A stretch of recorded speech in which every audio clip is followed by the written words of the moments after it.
Here জ্বরটা একটু কমেছে। মেয়েটা আমার খুব কষ্ট পেল এই দুদিন। আজকে বিকেলে একটু বড় মাছ আনতে হবে বাজার থেকে। মেয়েটা খেতে পারিনি এই দুদিন একদমই। মুখটা শুকিয়ে একেবারে কাঠ হয়ে গেছিল এই দুদিনে। আমাদের ছোট্ট মেয়েটা কিন্তু অনেক যত্নশীল। দিদির জ্বর আসায় খুব অস্থির হয়ে গিয়েছিল, সারা রাত দিদির সেবা করেছে। একদম ঠিক বলেছ, শুধু যত্নশীল নয়, আমার দুই মেয়েই লক্ষ্মী। আমার ছেলে নাই তো কি হয়েছে, তারাই তো আমার ছেলের দায়িত্ব পালন করবে। একদম ঠিক বলেছ। শোনো না, দোকানের মালামাল তো শেষের দিকে, নতুন মালামাল তুলতে হবে। বলি ওদিকে খেয়াল আছে তো? খেয়াল থাকবে না? ব্যবসার দিকে খেয়াল না রাখলে চলবে? কালকে রাতেই তো হিসেব করে রেখেছি, আজকেই হাটে যাব। এ সপ্তাহে ব্যবসা ভালো হয়েছে, লাভের অংশ থেকে কিছু টাকা জমিয়েছি। এই দোকানটাও কিন্তু আমাদের লক্ষ্মী গো। এক কাজ করো, এবার তুমি বেশি করে মালামাল তোলো, দোকানে ভালোই তো বেচা বিক্রি হয়। আমিও তাই ভাবছিলাম, এবার একটু বেশি করেই পুঁজি লাগাবো। চাল ডাল তেল সব বেশি বেশি করে এনে রাখবো। এ কদিনে যত লাভ হয়েছে সব দিয়ে একদম দোকান ভরিয়ে ফেলবো। মনে হচ্ছে এবার ব্যবসা আরো ভালো চলবে। ঠিক আছে, তুমি বরং কালকেই সবকিছু নিয়ে আসো, আমি একটু রান্না তুলে দিই। রান্না করে কাপড়গুলো দিয়ে দিতে হবে। থাকো, আমি যাই, অনেক কাজ পড়ে আছে।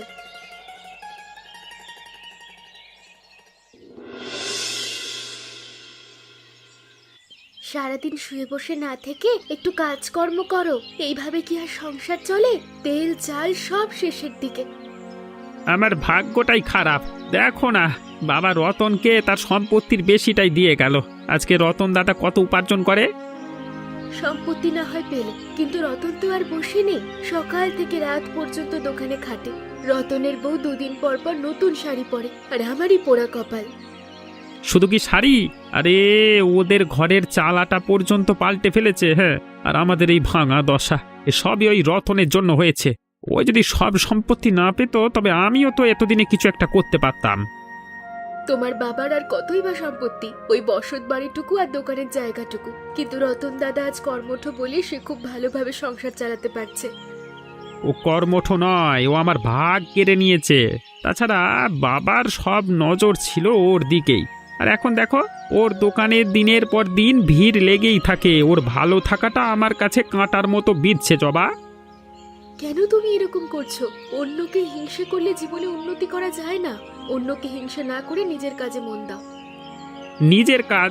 আমার কাজ একটাই, রতনকে টেনে নিচে নামানো। ও যদি রাস্তায় না নামে তবে আমার ঘুম আসবে। হ্যাঁ, মা, মেলা হচ্ছে পাশের গ্রামে, চলো না যাই। কতদিন কোথাও যাইনি, চলো না ঘুরে আসি। আমার সব বান্ধবীরা কালকে ঘুরে এসছে, আমিও যাব। না, এখন মেলায় যাওয়া সম্ভব না। তোরা দোকানে যা তো, বাবার হাতে হাতে কাজ কর, অনেক ভিড় দোকানে। মা, একটু যাই না, এইবার মেলায় নাকি খুব সুন্দর মাটির পুতুল এনেছে। চলো না মা, বেশি সময় তো লাগবে না, যাবো আর আসবো। না না, এখন কোথাও যাওয়া নয়। দোকানে যে এত জিনিসপত্র তোলা হয়েছে, কাল থেকে তোদের বাবার তো একদণ্ড বসার ফুসফুস নেই, সেগুলো তো গুছিয়ে রাখতে হবে নাকি? ঠিক আছে, আমরা তাহলে জিনিসপত্রগুলো গুছিয়ে দিয়েই যাব। দিদি, মেলা তো দুদিন থাকছে, আমরা সব জিনিসপত্র গুছিয়ে দিয়ে কালকে যাব। তাই করি, তাহলে চল গুছিয়ে দি। বাবা একা একা এত মালপত্র কি করে সামলাবে? নতুন চাল ডাল তেল সব তো বস্তায় ভরা। এই না হলে আমার লক্ষ্মী মেয়েরা, তোরা সব গুছিয়ে দে। আমি কথা দিলাম, আমি তোদের মেলায় নিয়ে যাব। আর তোদের বাবা তো তোদের জন্যই কষ্ট করছে, তাই না? হ্যাঁ মা, সে কি আর বলতে, বাবার দোকানটাও বেশ দূরে। বাবাকে একটা সাইকেল কিনতে বলো না, তাহলে একটু কষ্টটা লাঘব হয়। এই কদিনে যা লাভ হয়েছে তার থেকে কিছু টাকা সরিয়ে রেখেছি, ভাবছি পরের সপ্তাহে একটা ভালো সাইকেল কিনে দেব। নতুন মাল তো দোকানে ভরে গেছে, এখন সাইকেলটা হলে বাবার আর কোনো চিন্তা থাকবে না।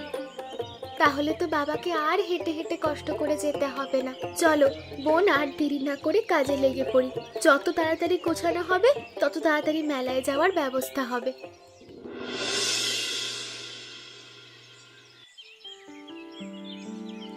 বিপুলদা, হঠাৎ আমাকে ডেকেছো কেন? কোনো কাজ করে দিতে হবে নাকি? আমাকে তো কেউ বিশেষ কাজ ছাড়া তলব করে না। হ্যাঁ, আমিও একটা বিশেষ কাজের জন্যই তোকে ডেকেছি। আর এর জন্য তুই বেশ ভালো টাকাও পাবি। কাজটা কি সেটা আগে বলো, টাকা তো পরে দেখা যাবে। কাজটা খুব সোজা, তবে গভীর রাতে করতে হবে। রতনের দোকানটা তো দেখেছিস, নতুন মালে একেবারে ভরিয়ে রেখেছে। দেখেছি তো, সে নাকি এবার খুব লাভ করছে। চাল ডাল তেল সব নাকি বস্তা বস্তা তুলেছে। হ্যাঁ, আর ওই মালই এখন তার কাল হবে। তুই আর আমি আজকে রাতে ওর দোকানে তালা ভাঙবো। ভেতরে যা যা দামি জিনিস পাবি, চাল তেল ভালো সাবান, সব তুই আর আমি মিলে সরাবো। হ্যাঁ ঠিক আছে, আমার বাম হাতের কাজ। চোর হিসেবে আমার নাম পুরো গ্রামে কুখ্যাত। ওই টাকাটা একটু বেশি করে দিও, তাহলেই হবে। হ্যাঁ, তোকে বেশ ভালো অঙ্কের টাকা দেব, এ নিয়ে তুই ভাবিস না। কিন্তু কাজটা আমাদের সাবধানে করতে হবে। হ্যাঁ সব ঠিকঠাকই হবে। আমাকে সবাই চোর বলে জানলেও আজ পর্যন্ত কেউ ধরতে পারেনি। তুমি একদম নিশ্চিন্ত থাকো। আর তুমি তো আছোই আমার থেকে, আমাকে সাহায্য করবার জন্য। তাহলে কালকেই কাজটা সেরে নেওয়া যাক। কালকে রাতে বটতলা আসিস, ওখানেই তোর সাথে আমার দেখা হবে। ঠিক আছে, আমি কালকে রাতে চলে আসবো বটতলা। এখন তাহলে আসি। হ্যাঁ,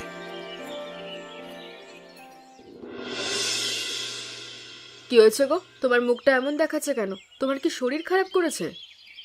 শরীর খারাপ নয় গো, আমাদের সর্বনাশ হয়ে গেছে। আমাদের দোকানে আর একটা মালপত্র নেই, সব চুরি হয়ে গেছে। এ কি বলছো গো? ব্যবসা তো ভালো চলছিল, সব চুরি হয়ে গেল কি করে? কি করে হলো? কে করলো এত বড় সর্বনাশ?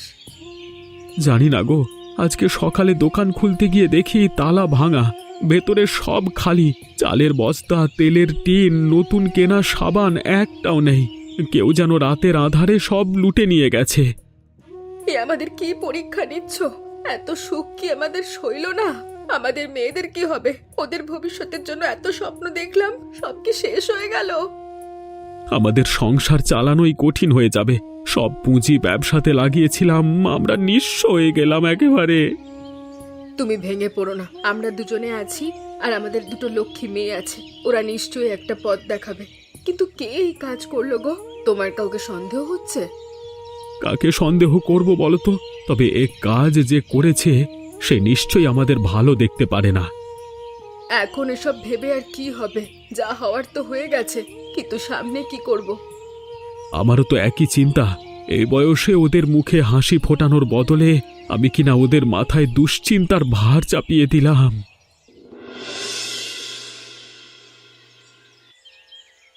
কিরে, মন মরা হয়ে বসে আছিস যে? কিছু হয়েছে নাকি?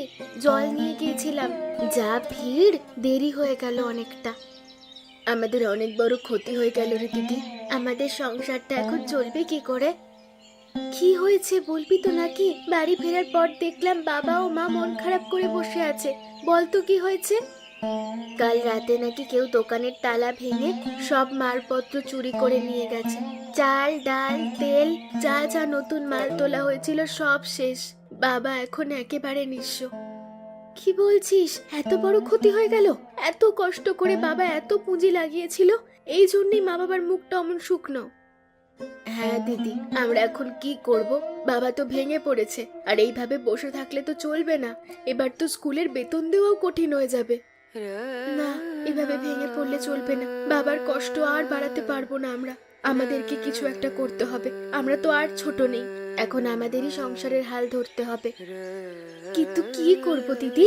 আমাদের তো কোনো কাজ জানা নেই, ব্যবসা করার মতো তো এখন টাকাও নেই। টাকা নেই কিন্তু হাত পা তো আছে। জানিস, নদীর ওপারের যে চরের জমিটা পড়ে আছে সেটা খুব উর্বর। বর্ষার পর ওখানে ফসল ফলানোর জন্য একেবারে তৈরি। আর ওই জমিগুলো তো সারা বছর পড়েই থাকে ওখানে। আমরা ফুলকপির চাষ করব। হ্যাঁ দিদি, ওই জমিগুলো তো পড়েই থাকে। দিদি, বাবা মাকে বিষয়টা জানাই, না হলে খুব কঠিন হয়ে যাবে সংসার চালানো। বাবার কষ্ট যে আর দেখা যায় না। কিরে, তোরা কিছু বলবি? শোন, এখন ভালো লাগছে না কিছু, মনটা ঠিক নেই রে মা, পরে আসিস। বাবা, তুমি মন খারাপ করো না, আমরা আছি তোমাদের পাশে। বাবা, আমরা দুজনে একটা কথা বলতে এসেছি, তুমি আমাদের কথা মন দিয়ে শোনো। আমরা জানি বাবার খুব কষ্ট হচ্ছে, কিন্তু এভাবে ভেঙে পড়লে তো সব মাল ফিরে আসবে না। তাই আমি আর বৃষ্টি মিলে একটা বুদ্ধি করেছি। কি বুদ্ধি? ঠিক আছে, তাড়াতাড়ি বল, এখন মন মানসিকতা ঠিক নেই একদমই। বাবা, আমরা তো এখন আর ছোট নেই, আর আমাদের বসে থাকলে চলবে না। তুমি মনে আছে নদীর ওপারের চরের জমিটা? সেটা তো এমনি পড়েই থাকে, কেউ চাষ করে না। হ্যাঁ আছে তো, ওটা তো অনেক উর্বর মাটি, কিন্তু সে জমিতে তো চাষ করবার মতো পুঁজি বা লোকবল কোনো কিছুই আমাদের নেই। আর এখন তো বাজারে যাওয়ার মতো টাকাও নেই হাতে। আমরা ওখানে চাষ করব বাবা। দিদি আর আমি মিলে ঠিক করেছি ওখানে ফুলকপির চাষ করব। এখন শীতকাল আসছে, ফুলকপির খুব চাহিদা। না না, এখন এসব করলে চলবে না। এমনি একটা বড় ধাক্কা খেলাম, আর চাষ করতে গেলেও একটু পুঁজির দরকার, সেটা কোথায় পাবো? পুঁজি নিয়ে তুমি চিন্তা করো না বাবা, আমাদের দুই বোনের অনেক জমানো টাকা আছে, আমরা ওটা দিয়েই বীজ কিনবো। তুমি আমাদের না করো না বাবা। ঠিক আছে মা, তোরা যখন এত করে চাইছিস আর তোদের চোখে যখন এত বিশ্বাস দেখছি, আমারও মনে হচ্ছে তোরা পারবি।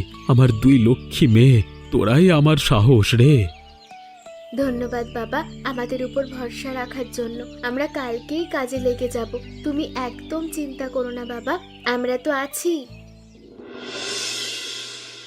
কি, তুমি আজকেও এতগুলো বাজার করে নিয়ে আসলে? এত টাকা কোথায় পেলে গো? আমাদের বিয়ের পর তো তোমাকে কোনোদিন এত বাজার করে আনতে দেখিনি। এ তো কিছুই না, বটতলার হাটে ভালো একটা কাজ জুটেছিল, সেই টাকায় কিনেছি। দেখো দেখো, আমিও টাকা উপার্জন করতে পারি, বুঝলে? কাজ? তুমি কাজ করতে জানো? সারাদিন ঘরে বসে থাকা মানুষ তুমি, তুমি তো কাজ করতেই চাও না। আর কাজ করলেই বা এত টাকা মানুষ একবারে কি করে পায়? এমন কি কাজ করেছো তুমি?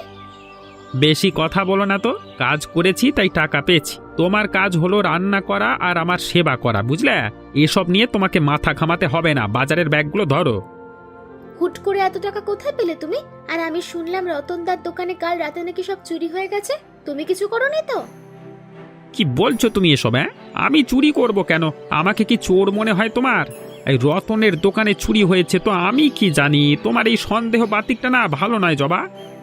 তুমি তো সবসময় ওনাকে হিংসা করো, আর রতনদার এত বড় ক্ষতি হলো আর তার ঠিক পরের দিন তুমি এত টাকা নিয়ে বাড়ি ফিরলে, এটা কি কেবল কাকতালীয়? শোনো, আমার পেছনে লাগা না বন্ধ করো।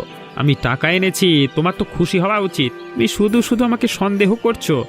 আমি স্পষ্ট বলে দিচ্ছি, রতনের দোকানে কি হয়েছে তা আমি জানি না। এখন চুপ করে রান্না করো, আমার খিদে পেয়েছে। দেখছিস নদীর দুই পাড়ের মাটিগুলো কত উর্বর, এখানে সহজেই ফসল ফলবে। হ্যাঁ রে দিদি, বাবা ঠিকই বলতো, এই চরের মাটি খুব উর্বর। এই মাটি আমাদের জন্যই অপেক্ষা করছিল। আমাদের জমানো টাকা দিয়ে যে ফুলকপির বীজ কিনেছি, সেগুলো আজ থেকেই বোনা শুরু করে দিই, আর দেরি করা ঠিক হবে না। একদম ঠিক বলেছিস, চল শুরু করি। গত দুদিন ধরে বাবা মা যে কষ্টে আছে তা দেখে ঘরে আর বসে থাকতে ইচ্ছে করে না। এই কাজটাই এখন আমাদের লক্ষ্মী। বাবাও তো এখন মন খারাপ করে বসে আছে, দোকানটাও বন্ধ। আমরা এই ফুলকপির ক্ষেত আমাদের সাহায্য করবে বাবা মার মুখে হাসি ফোটাতে। মাটিটা নরম আছে, প্রথমে সাবধানে বীজগুলো বসাবো, তারপর নিয়মিত জল দিতে হবে, সার দিতে হবে। জানিস তো, চাষের ফল তখনই ভালো হয় যখন তাতে পরিশ্রম আর মন দুটোই সমান হয়। আমি তো বাবার কাছে ছোটবেলায় অনেক চাষের গল্প শুনেছি, কিভাবে ফসলের যত্ন নিতে হয় তা কিছুটা জানি। তুমি চিন্তা করো না দিদি, আমি তোমার সঙ্গে কাঁধে কাঁধ মিলিয়ে খাটবো। এ যেন বিশ্বাসই করতে পারছি না গো, নদীর ধারে সবুজের মধ্যে এই সাদা ফুলকপির ক্ষেত দেখতে কি যে ভালো লাগছে। সব যেন স্বপ্নের মতো মনে হচ্ছে। এসব কিছু সম্ভব হয়েছে আমাদের মেয়ের জন্য। সে যদি সেদিন সাহস করে এই বুদ্ধিটা না দিত, তবে হয়তো এখন আমরা অভাবের অন্ধকারে ডুবে থাকতাম। আমাদের মেয়েরাই আমাদের সংসার বাঁচিয়েছে। বাজারে আমাদের ফুলকপির নাম সবাই করছে। হিয়া বলল, এমন সুন্দর সাদা ফুলকপি কার না ভালো লাগবে। হ্যাঁ গো, আজকে হাটে সবাই আমার ফুলকপি খুঁজছিল, দামও ভালো পেয়েছি। প্রথম চালানি এত লাভ হয়েছে যে বিশ্বাস করতে পারছি না গো। লাভের কিছু অংশ দিয়ে আমি আবার দোকানের মালপত্র তুলব। ভাগ্যিস মেয়েরা বসে থাকেনি, ওদের পরিশ্রম আর বুদ্ধির জোরেই সংসারে আবার আলো ফিরে এসেছে। আর ব্যবসা তো এখন দুদিক থেকেই চলবে, দোকানের পুঁজিও আবার উঠে আসবে, আর ফুলকপির লাভ তো আছেই। আমি ভাবছি এবার থেকে আমি ফুলকপি প্রতি বছর লাগাবো। শীতকালে ফুলকপি আর গ্রীষ্মে অন্য কিছু। আর এবার আমি আর চুপ করে বসে থাকবো না, নিজের চোখেই সব দেখভাল করব। উপরওয়ালা আমাদের দিকে মুখ তুলে তাকিয়েছে, তবে আমাদের সাবধানে থাকতে হবে, কেউ যেন আমাদের ক্ষতি করতে না পারে। এই নেও তোমার চা। জানো রতনদার মেয়ে দুইটা খুব লক্ষ্মী, তারা তাদের বাবার পাশে দাঁড়িয়েছে। এত টাকা, মেয়ে দুইটা এই বয়স থেকেই কর্মঠ।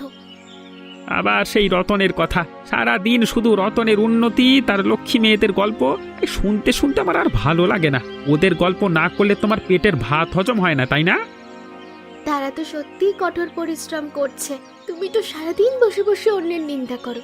শুনলাম ওদের ফুলকপি নাকি হাটে সবচেয়ে ভালো দামে বিক্রি হচ্ছে। এই কদিনের মধ্যে ওরা নাকি নতুন করে দোকানও গোছাতে শুরু করেছে। শোনো, তোমাকে একটা কথা শেষবারের মতো বলে দিচ্ছি, তুমি ওর গুণগান আমার সামনে করবে না। আর একটা কথা শুনে রাখো, আমাকে ঠকিয়ে ও কোনো দিন উন্নতি করতে পারবে না। কিন্তু দাদা তোমায় ঠকায়নি, সে নিজের খাটুনি আর মেয়েদের বুদ্ধির জোরে এগিয়ে যাচ্ছে। তুমি শুধু শুধু ওনাকে দোষ দিচ্ছ কেন? হিংসা বাদ দিয়ে নিজের কাজে মন দাও। খাটুনি সব মিথ্যে। আমার পাওনা থেকেই ও বড় হয়েছে, আর তুমিও এখন ওদের দলে ভিড়েছো, তাই না? দেখো, এই ফুলকপির চাষ ওর বেশি দিন সইবে না। যেখান থেকে ওর মুখে হাসি ফিরছে না, আমি সেই হাসির কারণটাই মুছে দেব। তুমি কি করতে চাইছো বলো তো? রতন দাদার ক্ষতি করতে যেও না, এর ফল কিন্তু ভালো হবে না। কারোর ক্ষতি করে কেউ বড় হয় না, বুঝলে? উপরওয়ালা সহ্য করবেন না। রতনকে মাটির সাথে মিশিয়ে না দেওয়া পর্যন্ত আমার শান্তি নেই। ওর ফুলকপির ক্ষেত যদি নষ্ট না করতে পারি, তাহলে আমার নাম বিপুল না। এই সময় তো আশেপাশে কেউ নেই। বিষ তো এখনই মিশিয়ে দেওয়ার সুবর্ণ সুযোগ। কাজটা তাড়াতাড়ি সেরে ফেলিয়া। ওটা বিপুল কাকা না? এই সাত সকালে এখানে কি করছেন? ফুলকপির ক্ষেতের কাছে এত নিচু হয়ে কি করছেন উনি? যাই গিয়ে দেখি তো।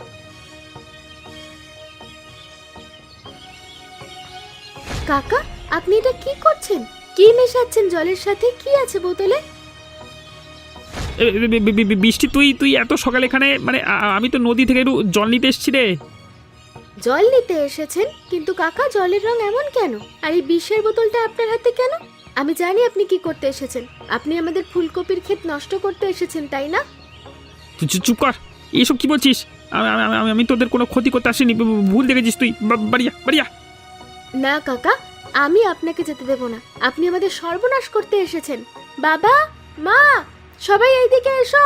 কাকা ফুলকপির ক্ষেতে বিষ মেশাচ্ছে। তুই নিজের ভাই হয়ে এ কাজটা কেমন করে করলি ভাই? আমি তোকে কোলে পিঠে করে মানুষ করলাম, আর তুই এ কাজটা করতে পারলি? দাদা, আমাকে ক্ষমা করে দাও। আমি ভুল করেছি, খুব বড় ভুল করেছি গো। আমি তোমার উপর হিংসে করতাম, কারণ তুমি বাবার বেশিরভাগ সম্পত্তি পেয়েছিলে, তাই তোমার ক্ষতি করতে চেয়েছি। এমনকি তোমার দোকানের জিনিসপত্র আমি আর ভবেশ মিলে চুরি করেছি। ও, সেদিনের সর্বনাশটাও তাহলে তুই করেছিস? হ্যাঁ, তোর থেকে আমি এসব আশা করিনি ভাই। আমি তো তোকে নিজের ছেলের মতো দেখতাম। আমার কাছেও রাখতে চেয়েছিলাম, কিন্তু তুই আমাকে ভুল বুঝে বাড়ি থেকে বের হয়ে গেলি। কাকা, তুমি কি করে নিজের হাতে আমাদের খেতে বীজ দিতে আসছিলে? জানো এটা আমাদের কত কষ্টের ফসল?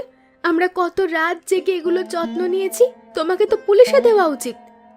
আমাকে ক্ষমা করো মা। আমি প্রতিজ্ঞা করছি, তোদের এই ফুলকপির ক্ষেত দেখভাল আমি নিজের হাতে করব। আমি তোদের পাশে থেকে সারা জীবন এই পাপের প্রায়শ্চিত্ত করব।